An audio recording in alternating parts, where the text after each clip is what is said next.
कैवल्य साहित्य संसद पक्षर शीत सम्मेलन सहायता समारोह। कैवल्य साहित्य संसद आनुकूल्य 88तम शीत सम्मेलन सहायता समारोह वाल्मीकि नगर स्थित सेक्टर 13 सीडीए कम्युनिटी हॉल ठारे अनुष्ठित हो जाइछि। अनुष्ठान प्रतिष्ठाता डॉक्टर संग्राम केशरी सामंतराय स्वागत भाषण प्रदान करी कार्यक्रम आभिमुख्य स्पष्ट करने सह सेवा सम्मिलित साहित्य सभा समय आह्वान बोली मतव्यक्त करथिले। एही अवसर में शीत सम्मेलन शीर्षक कविता पाठ करा जायतिला। निज भावना रे जगन्नाथ चेतना को समस्ते व्याख्या करथिले। भारतीय जनता पार्टी राज्य कार्यकारिणी सदस्य श्रीजुक्त ललाटेन्दु बड़ू समारोह को उद्घाटन करी विकसित राष्ट्र गठन पाई साधारण जनता साहाय्य एवं सेवा आवश्यक बोली प्रकाश करथिले। मुख्य वक्ता श्री सन्यासीजी कैवल्य साहित्य संसदर सेवा कार्य को भूयसी प्रशंसा करथिले। वरेण्य वक्ता श्री मानस चैतन्य महाराज जगन्नाथ चेतना श्रेष्ठ आध्यात्मिक ज्ञान बोली मतव्यक्त करथिले। सम्मानित अतिथि भावे कुमार राजमानु, कवयित्री भगवती खटुआ, अध्यापक किशोर चंद्र दास, सुब्रत महापात्र, अध्यापिका प्रणति राउत, कवयित्री ज्योत्स्नामयी पाणी उपस्थित हुई शीत दिनर विभिन्न सेवा संपर्क में व्याख्या करथिले। डॉक्टर उमेश चंद्र जेना सभापतित्व करथिले। कंठशिल्पी अशोक कुमार बेहेरा और गोलाप साहू भक्ति संगीत परिवेषण करी आध्यात्मिक वातावरण सृष्टि करथिले। एही अवसर में शताधिक असहाय व्यक्ति को कंबल एवं साल बंटन करा जायतिला। एतत् व्यतीत शताधिक युव समाजसेवी और साहित्यिक कलाकार मानकु संबर्धित करा जायतिला। वरिष्ठ कवि जयदेव पाणी धन्यवाद अर्पण करथिले। 2025 यह हेउछि साहित्य एवं सेवार सम्मिलित स्वर। आज आम कविता पाठ करिबा एवं जो माने को सहायता दरकार शीत समय साहित्य अनुष्ठान की विभिन्न प्रकार सहायता प्रदान करिथाय, जेमिति कि साल बांटिबा, कंबल बांटिबा एवं आज वक्ता माने कविता पाठ करिबे शीत को नेकी एवं सामाजिक सेवा शीत दिन जो प्रकार करहब निस्वार्थपर सेवा से उपरे मध्य आज वक्तव्य रखिबे। समय आमको आह्वान करुछि आमे समस्ते एकत्रित होई जदि कार्य करिबा ताहले आमे सफलता लाभ करि परिबा। आमर सफलतार सूत्र होउछि ओडिसा को विकसित स्वर रे समस्ते सम्मिलित भावे जोड़िबा। विकसित अर्थ होउछि आमर अर्थनैतिक सामाजिक एवं सांस्कृतिक मूल्यबोध को आमे जदि समृद्ध करि परिबा ताहले ओडिशा विकसित होई परिछि बोली आमे ग्रहण करिबा। जय जगन्नाथ, जय श्री राम, जय श्री राम, जय कैवल्य, जय कैवल्य, जय कैवल्य। सामंतराय प्रतिष्ठाता और संपादक कैवल्य साहित्य संसद। कैवल्य साहित्य संसदर यह हूँ 88तम राज्यस्तरीय कार्यक्रम शीत सम्मेलन सहायता समारोह आमे वाल्मीकि नगर सेक्टर 13 सीडीए कटक रे पालन करुछु। आज पाखापाखि 200 जन को आमे शीत सहायता वस्त्र एवं साल प्रदान करिबु। 50 जन को आमे संबर्धना प्रदान करिबु। कविता पाठ करा जाउची। सेपटे आलोचक माने मध्य शीत समय रे सामाजिक सेवा शीर्षक आलोचना को नहीं आलोचना करुछंती। महा मंत्रमुग्ध लागुची। आमे अनुभव करुछु आमर आत्मा प्लावित होउची। दिव्यांग बंधु माने उपस्थित अछंती, माँ भौणी माने उपस्थित अछंती, निराश्रय माने उपस्थित अछंती। समस्तंकर भावना रही सेवा भितर मानविकता को खोजिबा। आज समस्त आखिरे आमे अनुभव करुछु स्वयं जगन्नाथ एठारे विद्यमान होइछंती। आम आत्मा अभिभूत होउछि, आम कर्म सफल होइछि बोली आमे अनुभव करुछु। आज जेतेबेले जगन्नाथ को समग्र विश्व अनै रहिछि सेतेबेले आध्यात्मिक चेतना, आध्यात्मिक चिंता चेतना को नहीं आमर जो कार्यक्रम रही साहित्य एवं सेवार समन्वित स्वर आज आम शीत सम्मेलन सेवा सम्मान प्रदान करूँ। जो कवि लेखक माने उपस्थित अछंती समस्ते आज एकत्रित होइछंती। गोटे भावना तंत्र रे आम समस्त को पाउछु। ओडिशार यह एक प्रथम साहित्य अनुष्ठान विश्व रेकर्ड कला परे एते संख्यक ସହାୟତା ପ୍ରଦାନ କରୁଛି ଏବଂ ଆମେ ଆଗକୁ ଏହା ଜାରି ରଖିବୁ ଏବଂ ଏହା ପ୍ରଥମ କାର୍ଯ୍ୟ ବୋଲି ଆମେ ଅନୁଭବ କରୁଛୁ। ଆଜି ମାନବିକତାକୁ ନେଇ ଯେତେବେଳେ ବିଶ୍ୱ ସନ୍ଦିହାନ ହେଉଛି, ମଣିଷ ମଣିଷକୁ ସାହାଯ୍ୟ କରିବାର ଆବଶ୍ୟକତା ବଢ଼ିଛି। ବିକଶିତ ଓଡ଼ିଶାର ସ୍ୱପ୍ନ ଯେତେବେଳେ ଆମେ ଦେଖୁଛୁ 2036 ସୁଦ୍ଧା ଆମେ ପରିପାଳନ କରିବୁ, ସେତେବେଳେ ପ୍ରତ୍ୟେକ ବ୍ୟକ୍ତି ଆଗକୁ ଆସିବା ଦରକାର। ସେ ମୁଖ୍ୟ ସ୍ରୋତରେ ଆସି ଯେତେବେଳେ ସାହାଯ୍ୟ ସହଯୋଗ କରିପାରିବେ, ସରକାର ବିଭିନ୍ନ ସାହାଯ୍ୟ ଦେଉଛନ୍ତି, ତାପରେ ମଧ୍ୟ ଯେତେବେଳେ ବ୍ୟକ୍ତି ବିଶେଷ ସଚେତନ ହେବେ, ସାହାଯ୍ୟ ପ୍ରଦାନ କରିବେ, ସେତେବେଳେ ବିକଶିତ ରାଷ୍ଟ୍ର ଗଠନ ହୋଇପାରିବ ଏବଂ ବିକଶିତ ଓଡ଼ିଶାର ସ୍ୱପ୍ନ ପରିପାଳନ ହୋଇପାରିବ। ମଧୁବାବୁ ସେ ସ୍ୱପ୍ନ ଦେଖିଥିଲେ, ଗୋପବନ୍ଧୁ ଦାସ ସେ ସ୍ୱପ୍ନ ଦେଖିଥିଲେ।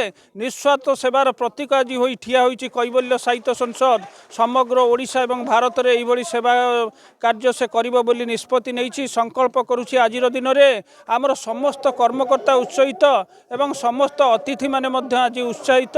ସମସ୍ତେ ଭାଷଣ ଦେଉଛନ୍ତି, ସେମାନେ ଯେଉଁ କଥା କହୁଛନ୍ତି ତାହା ଅମୃତମୟ ହେଉଛି। ସମାଜକୁ ପରିବର୍ତ୍ତନ କରିବା ପାଇଁ ପରିବର୍ତ୍ତନର ସ୍ୱର ରୂପେ ଦୀର୍ଘ ଦିନ ପର୍ଯ୍ୟନ୍ତ ସମାଜକୁ ପରିବର୍ତ୍ତନ ସ୍ୱର ରୂପେ ଗ୍ରହଣ କରିବ। ଆମେ ଅତ୍ୟନ୍ତ ଆନନ୍ଦିତ। ଧନ୍ୟବାଦ, ନମସ୍କାର। ଦେଖନ୍ତୁ, ଭାରତବର୍ଷର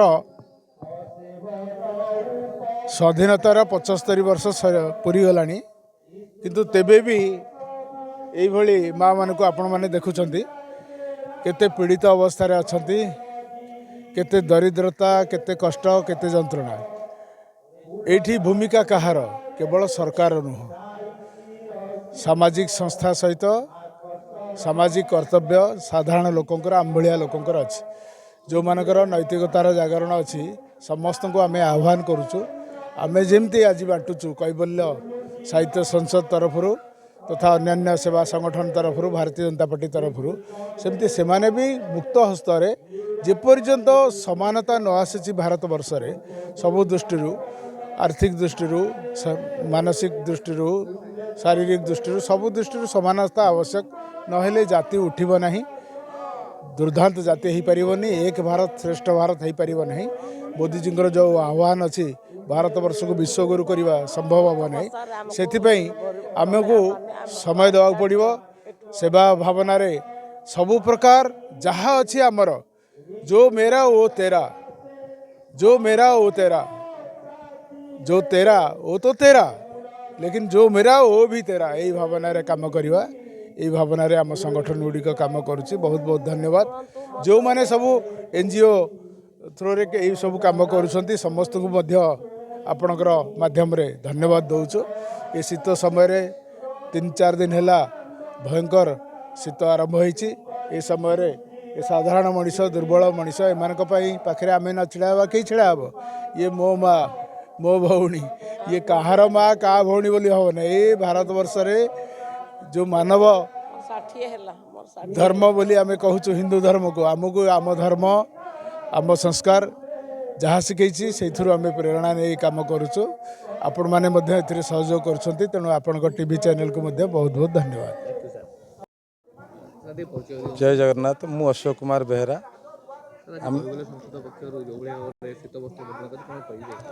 तो प्रति वर्ष सबु जगार आम डॉक्टर संग्राम केशरी सामंतराय बहुत अवदान आ प्रत्येक दुखी रंकी सबू मानक साहाय्य करवा धर्म मु देखी सारे द्वारा आम बहुत आगू पहुँचीचु। सब दुखी मानक सेवा भी करुँच, कविता भजन सबू व्यवस्था करुँच। से बहुत खुशी आनंद अनुभव करुँ आम मैंने। जहाँ बहुत भल लगुच, आनंद लगुच। एम जो सेवा करुँच से अशेष अशेष धन्यवाद आपण आम संग्राम सार को। जय जगन्नाथ, जय जगन्नाथ, जय जगन्नाथ।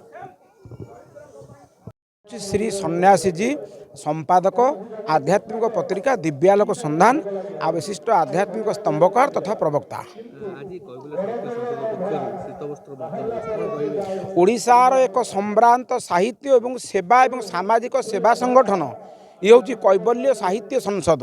ये कैवल्य साहित्य संसदर आज हूँ 88 नंबर हूँ उत्सव एवं ये उत्सव यार जी प्रतिष्ठाता अच्छा जे कि जड़े बड़ अफिसर अच्छा सेक्रेटेरिएट डॉक्टर संग्राम केशरी सामंतराय सीए आज लोक मानकर ये जो मुंडासाही जो वाल्मीकि नगर मुंडासाही सीडीओ सेक्टर 13 ये अंचल जो मैंने निराश्रय जो मैंने अभावी जो मैंने शीत दिन खंडिए घोड़ी हाँपाई वस्त्र पाती ना अनेक माँ मैंने निज कानिकी घोड़ी होगी शुंती सी आज तांकर दुख को बुझीपारी आज ये अंचल ये आज से पाखापाखि शताधिक संख्यार सी आज शीत वस्त्र प्रदान करेंगे। तेणु यथार्थ यार ना को सी रखिंट शीत समीरण महोत्सव।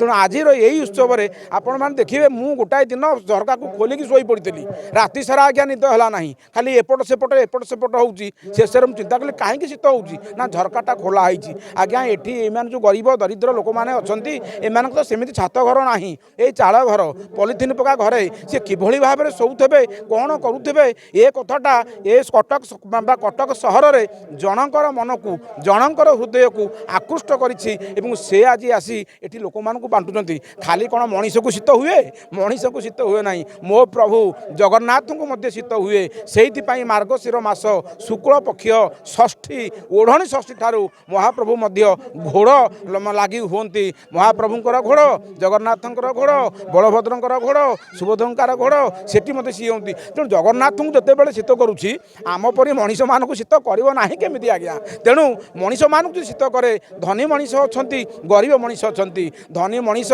5,000 10,000 टंकार ब्लांकेट किणिकी सी घोड़ी रे ले गरीब निराश्रय मनीषटी करेंगे कौन तांकों कहीं ना जगन्नाथ रूप में आम डॉक्टर सामंतराय बाबू अच्छा जय हो कैवल्य साहित्य संसदर जय हो समस्त जय हो जय जगन्नाथ जय गुरुदेव जय गोपाल। कटकरू रजत कुमार महांती रिपोर्ट सत्य समाचार।